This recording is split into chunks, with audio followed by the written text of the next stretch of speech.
Hello, TDT readers. I'm Alka Elizabeth, and joining me today is Tori Walker, the Drupal front-end specialist of Annertech, the founder of Synicus, and most importantly, the Starshot track lead for media management track. Hi, Tony. Thank you so much for joining us. We'll be discussing all about your entrance into Drupal, how the Drupal has evolved since you have become a part of it, your interaction with the Drupal community, and most importantly, how with Drupal CMS version 1 coming out in just a month, how far we have proceeded with the media management track. So the first and obvious question of this conversation would be, how did you stumble upon Drupal and what made you stay? How did I stumbled across Drupal around 15 years ago. Okay. And what really appealed to me, first of all, was the structured content. So I was looking for a system to build a kind of publishing community. Mm-hmm. It never got off the ground, but I was kind of experimenting with different systems, and I looked at the database structure and the way that you could relate content to each other, and I was kind of immediately hooked. So that was my way into Drupal, and then I got to know people, and we started a local meetup, and the community, the people were really friendly, so many talented and skilled people, and over the years, Drupal's just kind of keeps impressing me technically and kind of in terms of all the good that it does as well. So I love it. It's kind of a lifestyle as well as work. Okay. So how long have you been involved with Drupal now? Since Drupal 6, so 2009 was when I 2009. first started using. All Yeah, right. 2009. So at that time, I think that we were just moving away from desktop machines to starting to use mobile phones and starting to design responsive websites. Okay. So I'm kind of a front end specialist, and the developments over time we've had things like Vue and React. But back then when I started, even responsive design was a brand new thing. I see. So since 2009, it's been 15 years you've been involved with Yeah. Drupal now. So I would like to I, ask, how has it evolved? Drupal as a content management system, it's been 15 years since you have been involved with it. And how has it Drupal evolved over the years? I think that it's become definitely kind of more stable and kind of production and enterprise ready. So I remember that I would have kind of, I didn't really know what I was doing from an engineering perspective to start with. I was just kind of figuring out the system. But for enterprise scale websites, having Composer to manage all our code and configuration, to be able to import configuration and have all that stuff in code is like one of the things with the system that's really evolved over the years.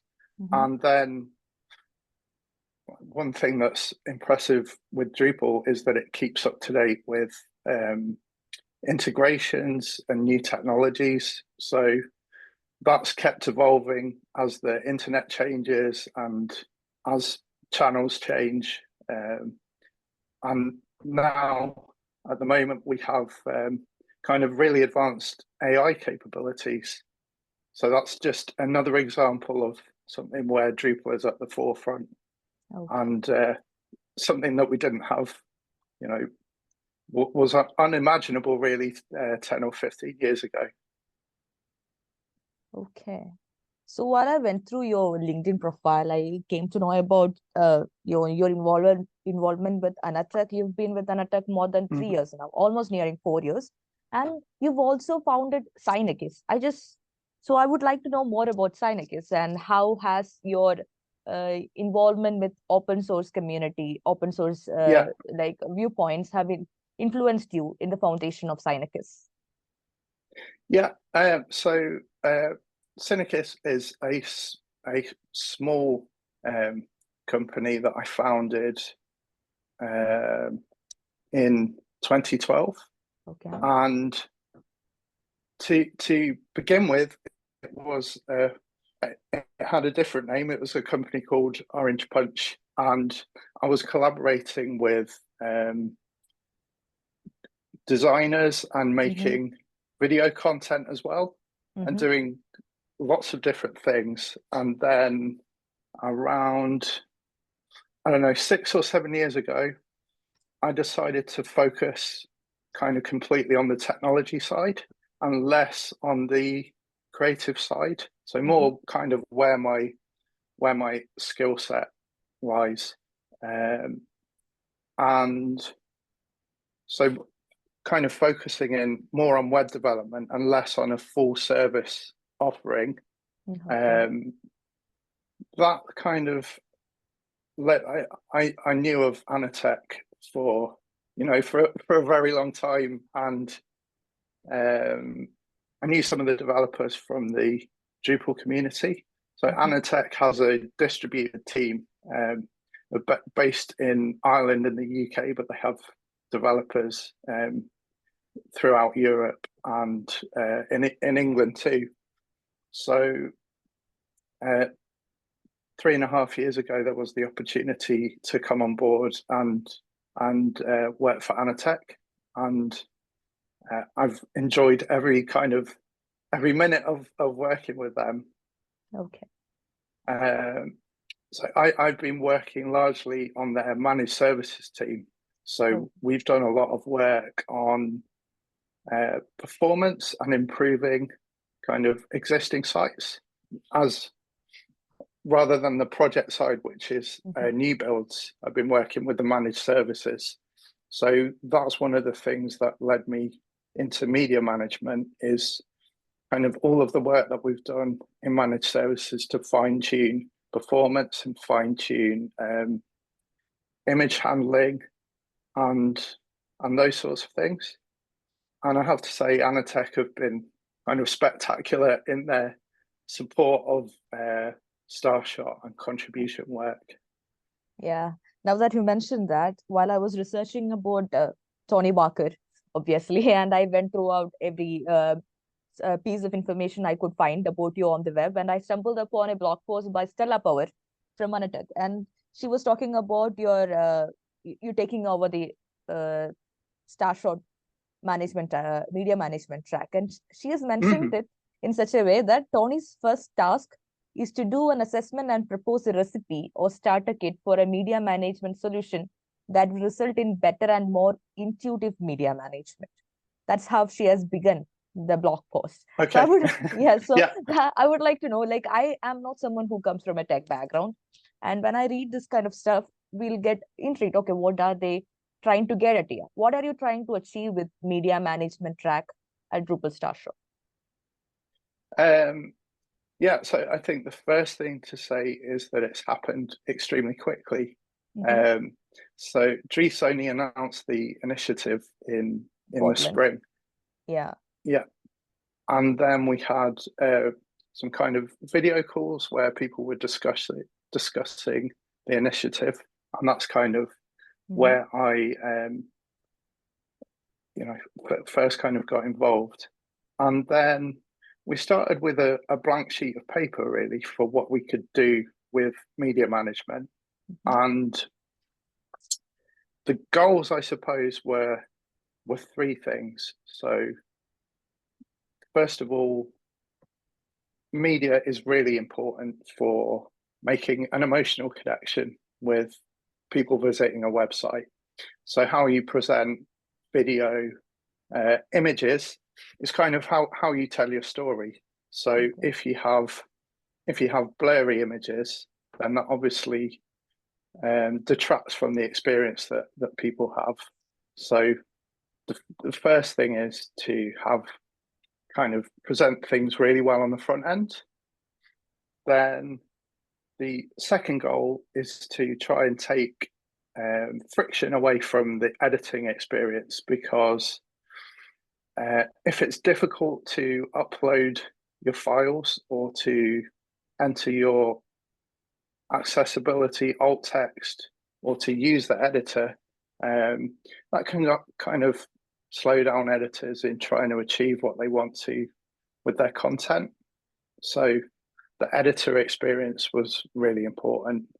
And then the third thing I think that's really important is performance, for page load speed, for how long people will interact with your content, for SEO and accessibility and other benefits. What can happen is if you have kind of huge, lots and lots of media files or huge media files, it can slow down your web page. So what was really important was to spend some time so that things would load quickly and optimally, so that if you're on mobile phone, you don't get served a big piece of media that you can't kind of see anyway on the screen. Mm-hmm. And as well, if you're on a desktop or a big screen, that you can have that rich experience of HD media. So those were the goals kind of that I had, that I wanted to be able to achieve. So how far have you reached? Like, Okay, so one thing to say about media is it's a huge ecosystem. okay. There's so much involved. There are so many media types, and even beyond images and video, there's social embeds and other kind of niche things that you could include in the category. Okay. So I started with the most commonly used media types. So images is an obvious one because almost every website has got images. Images. So we want to make those really strong. And remote videos, a lot of people are embedding videos from YouTube and Vimeo and those sorts of services. So the focus was on making the most commonly used media types really easy to work with and really strong from the tools that we already have in Core and Contrib, and then tuning and configuring those to integrate into the first version of Drupal CMS. Okay. So at the time of speaking, just this week, we merged the recipe into the beta version of Drupal CMS. So that MVP, that first stage, is in Drupal CMS, and now it's a case of refining some of those things. There's a bit of work that I want to do to improve the filters in the media library and some little tweaks like that. So that's what we have so far in terms of code.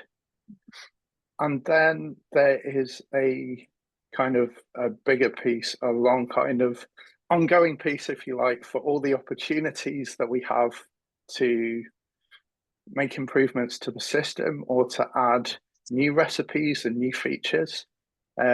So I've started work on, and people can see it in the Drupal.org issue queue, but there's a vision for media management issue, which is kind of a long list at the moment of the opportunities.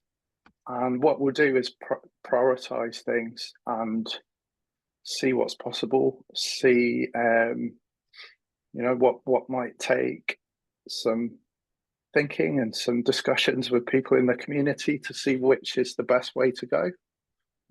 And then beyond that, we have kind of experience builder coming, which is if you're familiar, it's going to be a new way to manage content. Yeah. So that's a big opportunity to do all sorts of amazing things with the system and with the experience. Okay. So as you mentioned, I was going through the media management issue in Drupal.org, and there was roadmap, and we are talking about AI features as well, the assistance of AI features when it comes to image editing or removing the background of a particular image. So I just wanted to ask you, how important do you think is the role of AI in content management systems like Drupal? Yeah, I think it can, if used correctly and properly, there's all sorts of opportunities for it to help us as developers and to help marketers and editors to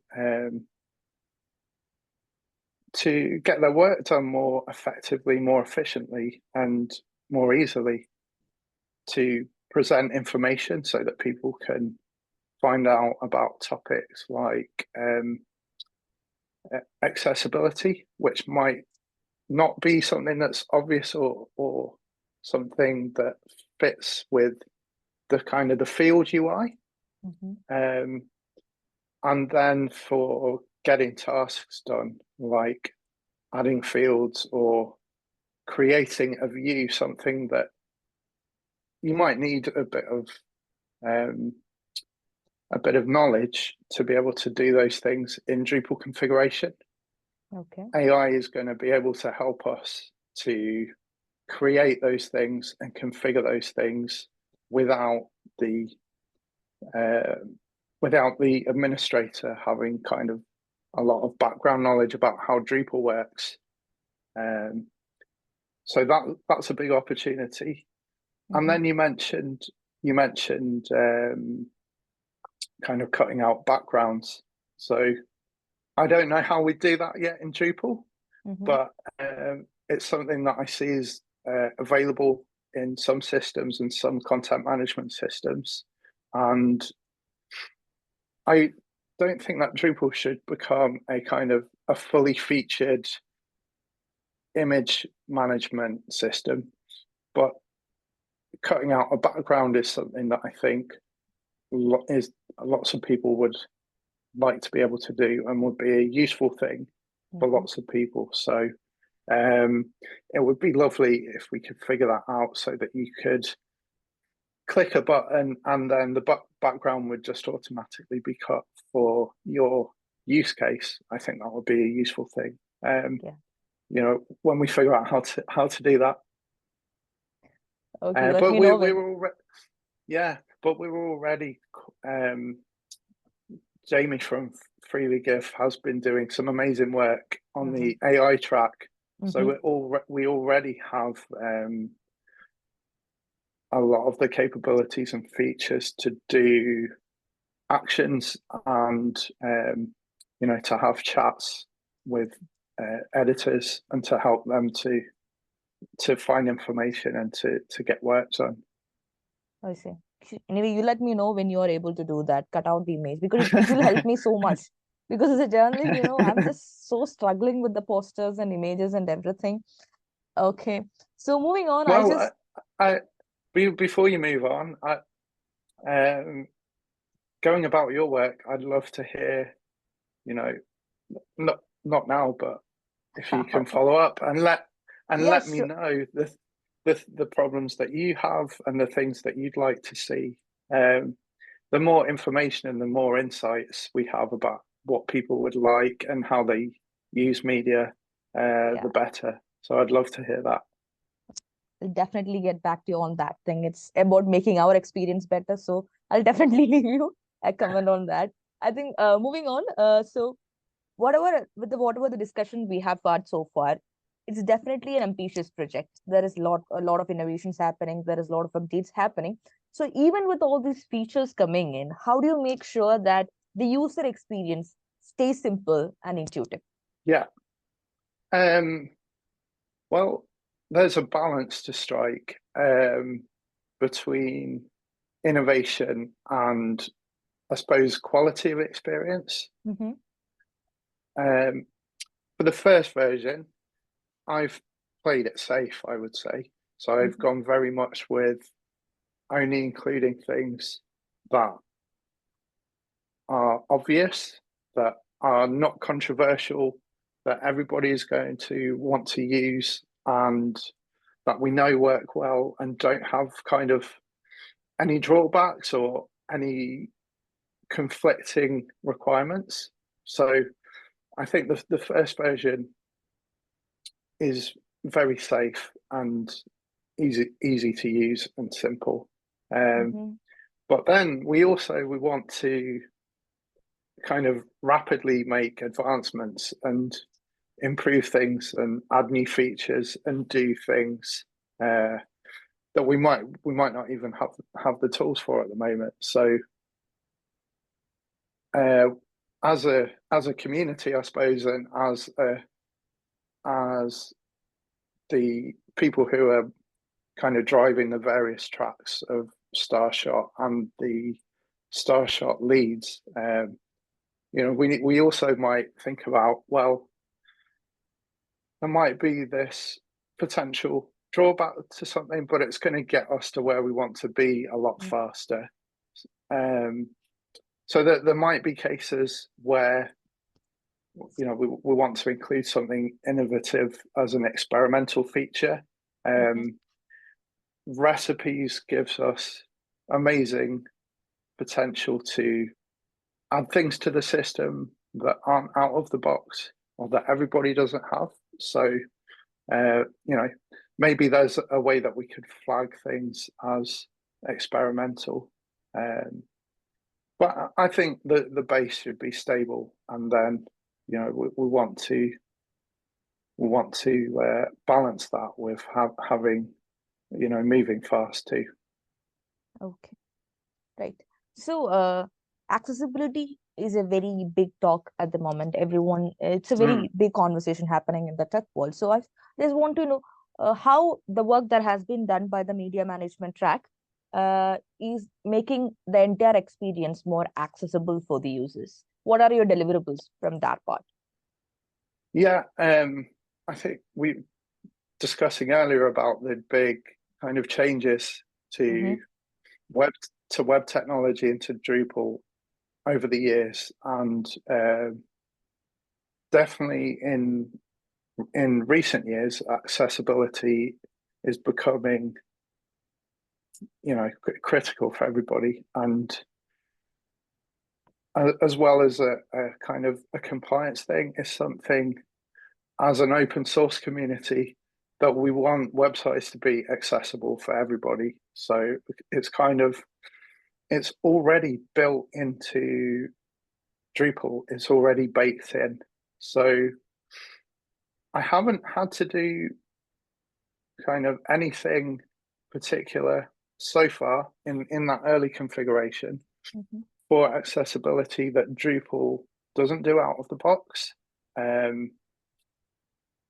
One of the things we've been able to do was CK editor, which is really powerful.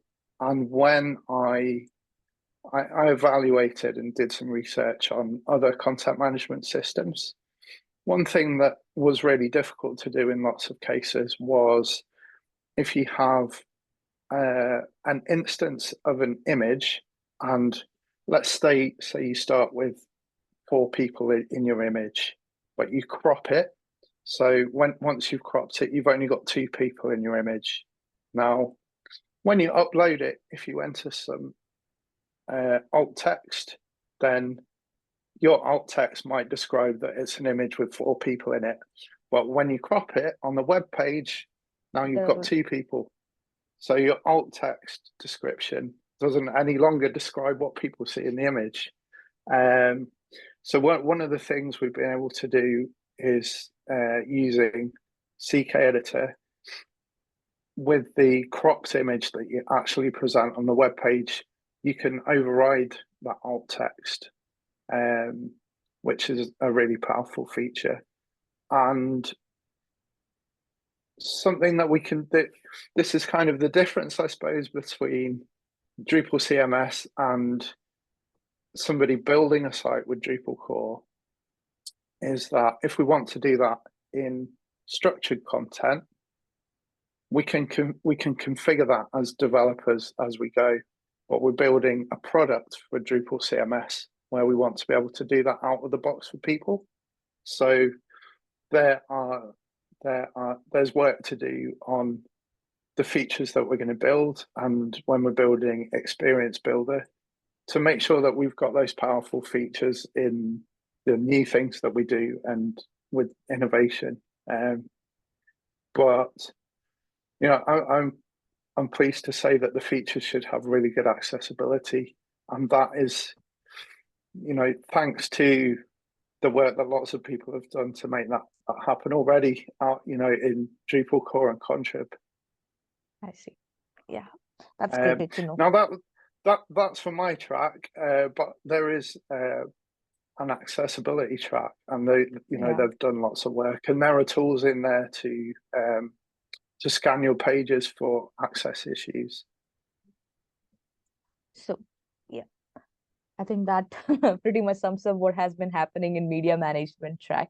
So moving on, I think, a Drupal rebranding has been happening meanwhile, alongside Drupal CMS, Drupal Starshot Advancement, and yesterday they released a new homepage for Drupal.org. Did you see that? I have. Yeah. It's very what do you exciting. think? What do you think of the whole thing? I love it. Yeah, I love it. It's kind of,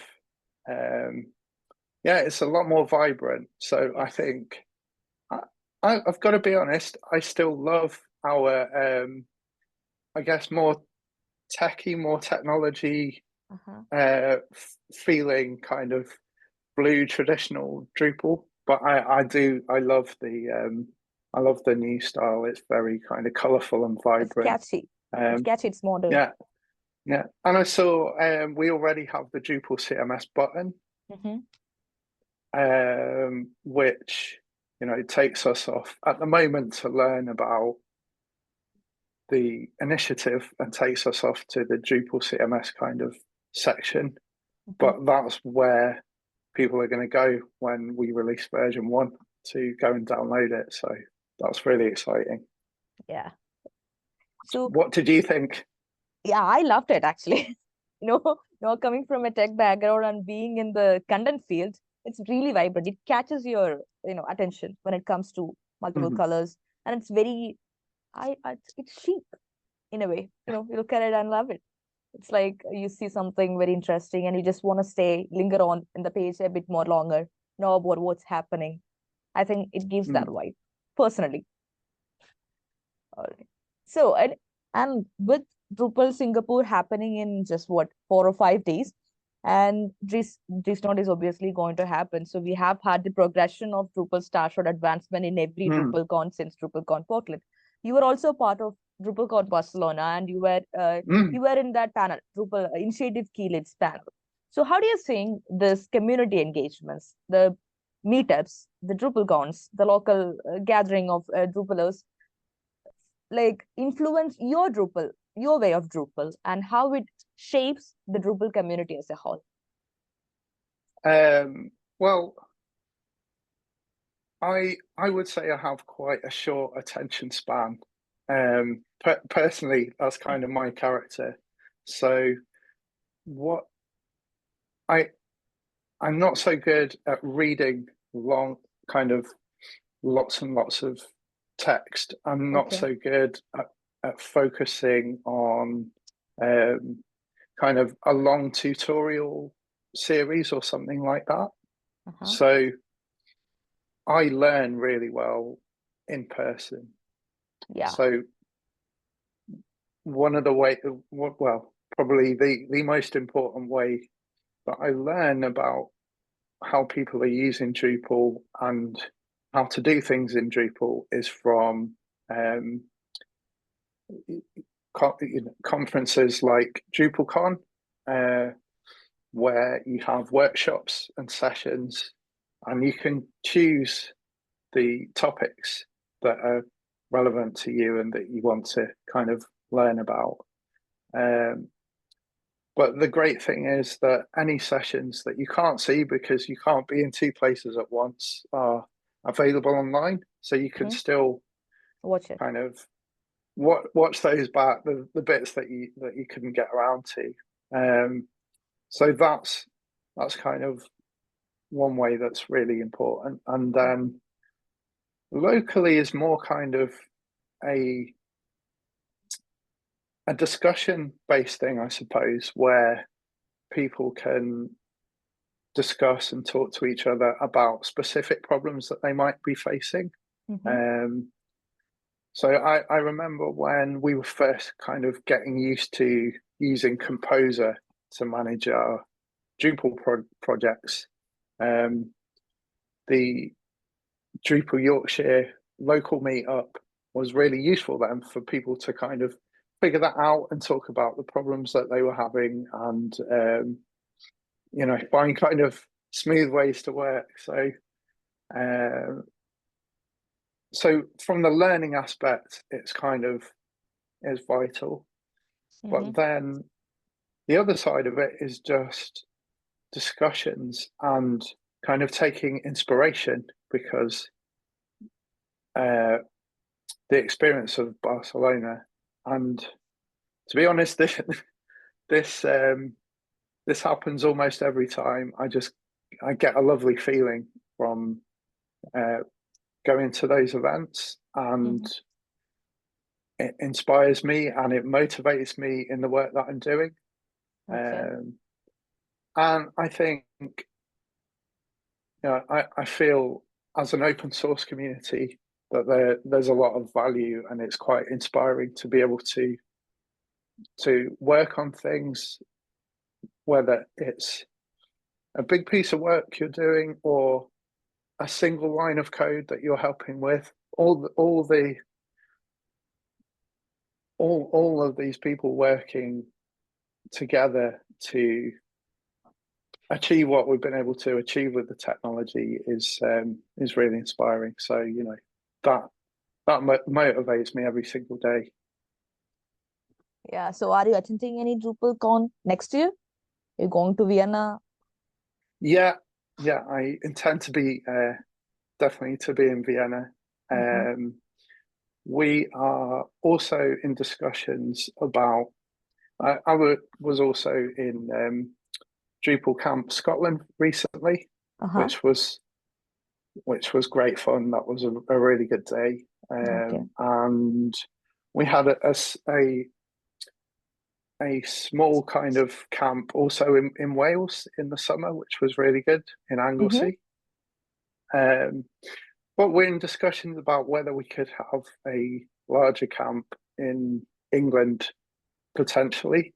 Okay. So there's nothing to confirm on that, but that's something we'd like to do. We did have Drupal Camp London in the past, but because of COVID, so some of the events, paused or slowed down or weren't able to happen.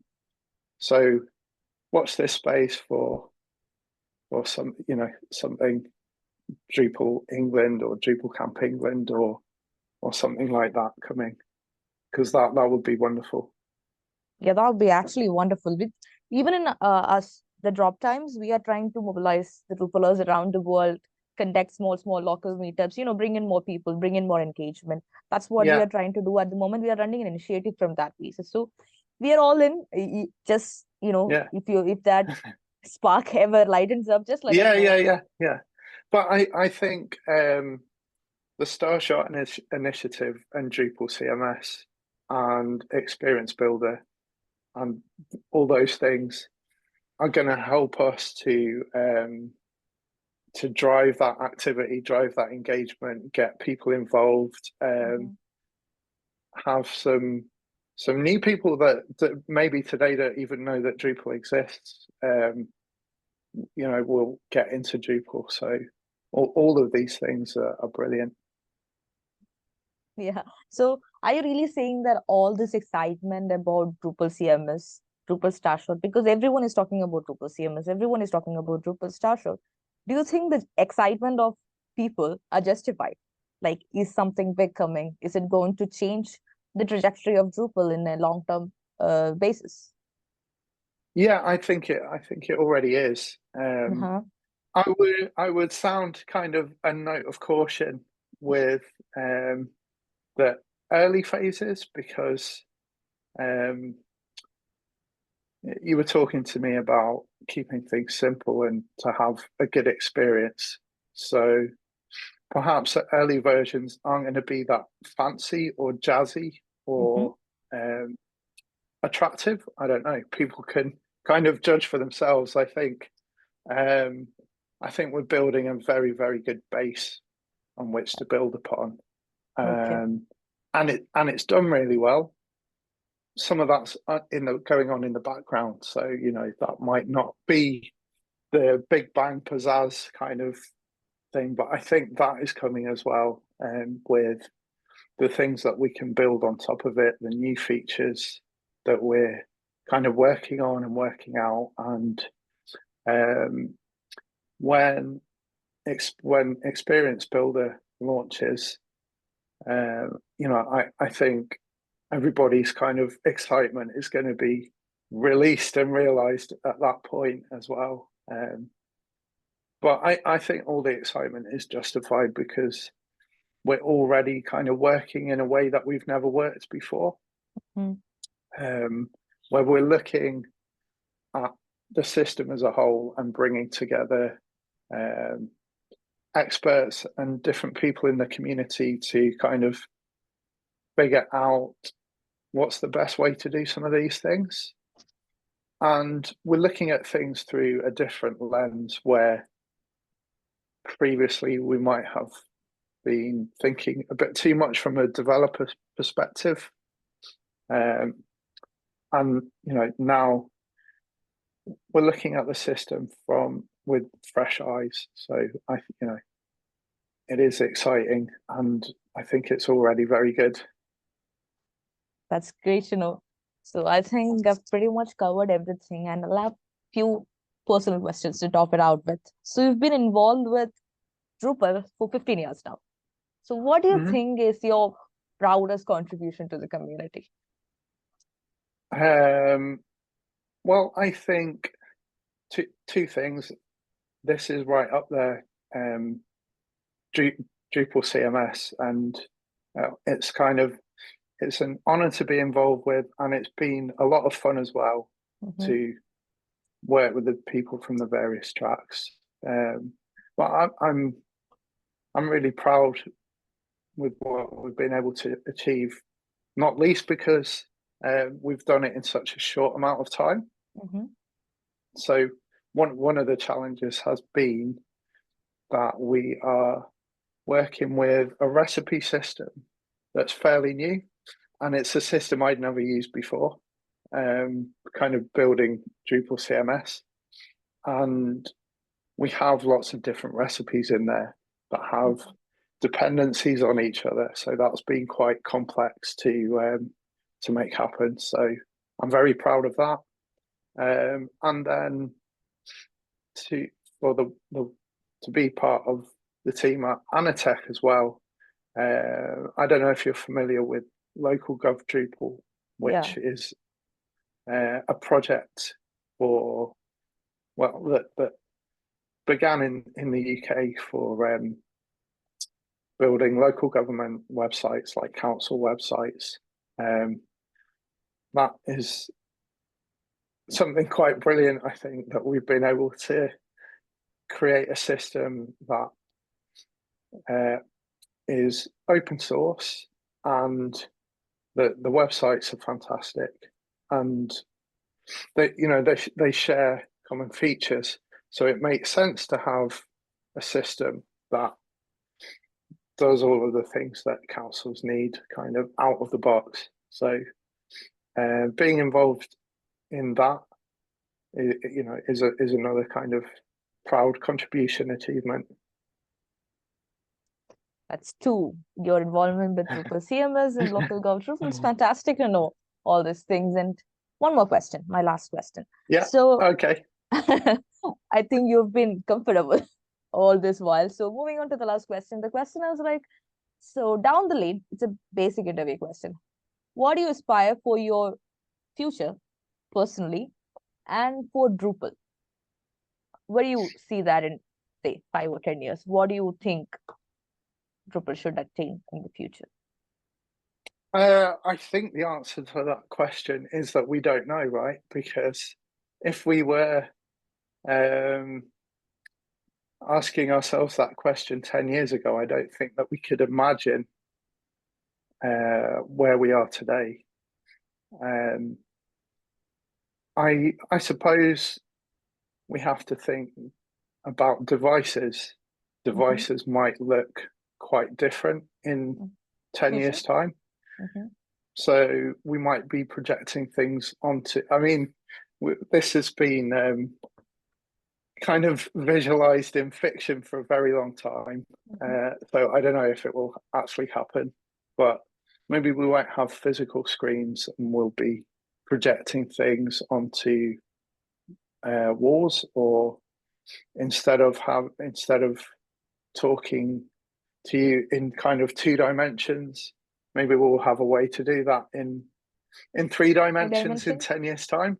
Yeah. So I think what we do with Drupal is going to kind of depend a bit on how devices and the way that people obtain their information and how the internet works. One thing I know for sure is that when those things come along, Drupal is going to be kind of right at the front of the innovation. And personally, you know, I see myself involved still in 10 years' time, trying to, you know, trying to create great things and to improve things and to innovate. Sustainability is really important. So this is like a bit of a conflict that I always have, because to use computers and use the internet, we need energy, but we also want to use as little energy as possible. So continuing to innovate ways to reduce kind of energy usage, storage, and still have the capabilities that we have, and to be able to share information across the world. Those are kind of my visions, I suppose. Great. That's wonderful. Okay. So I think that's pretty much it. We have concluded. I've prepared. I've got answers for everything I've prepared for, and it was a wonderful conversation. Do you have anything else to add from your part? Like anything No, you would I like think to? I think we've covered a lot. Just to say that, you know, thank you for talking to me. It's been a real joy. Oh, same And here. yeah, let's keep talking. Let's see how things progress. And yeah, as I said earlier, I'd love to have your kind of thoughts and ideas on, you know, other things that we can improve, you know, as well, so we can make. There are lots and lots of things that we want to do and we know we can do, and one of the things is just how do we prioritize them. So, you know, I'd love to hear any thoughts from you and your team. Sure. I'll catch you up with I'll catch you up on that. Definitely. I'll talk to my rest of my team. We are a small team here. Yeah. But I'll talk to them and we'll tell you what we feel about what's happening Yeah. within Drupal. Okay. Awesome. Right. So that's it. I'm just thank you so much for joining me today. It was a wonderful conversation, and we couldn't learn anything more about media management track at this point from like we understood Yeah, that's everything. true. Yeah. So I hope you are all comfortable during the conversation, and we should have this sometime like in later, like when you are done with most of the updates, when Drupal CMS version 1 comes up, like beam me up. Like we'll be always there at your service to let the people know what's happening within Starshot. So this was our first interview on that basis. We reached out to several track leads, and we are in the process of, you know, a conversation where we can set up such a conversation. But thank you so much for doing this, and I hope, or I wish you all the best for the version 1 Drupal CMS and everything that's been happening with media management you. track and your team. You're going to Thank you have a so much. party on the. Will you be having a party on the 15th? Probably we might have a party on Yeah, the 15th. yeah, We were thinking about getting a Drupal themed cake and all. Actually, our yeah. HR was speaking about it. We should get a Drupal themed cake for Drupal CMS release. So I hope everything turns out good, and I hope you have a wonderful time. So thank you so much. Thank you. Yeah, Yeah. it's been a real pleasure. Thank you. Yes.